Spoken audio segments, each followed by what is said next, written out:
Welcome back to the channel. In today's video, I'm going to show you guys how to turn on your 5G on your iPhone 12s and iPhone 12 Pros. It's really easy to do, but there is a couple different settings that you guys have to decide what you would like for your personal area. But for me, I'll show you guys what I do. So I'm just going to go over to settings, and then once you're in settings, you want to go to cellular, and then over to cellular data options.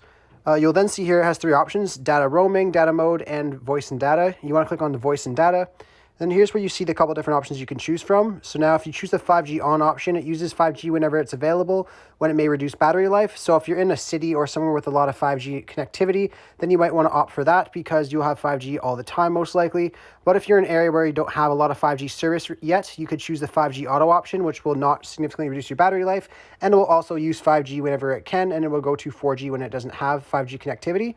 So for me, I use the auto, but you guys can decide what will work for your situation. Otherwise, whenever you're done, you just click on the one that you would like, and then you back out and it'll be safe for you. Anyhow, I really hope I was able to help you guys out with showing you guys how to turn on your 5G. If this video helped you out, be sure to leave a like on it and subscribe for more. Thanks for watching.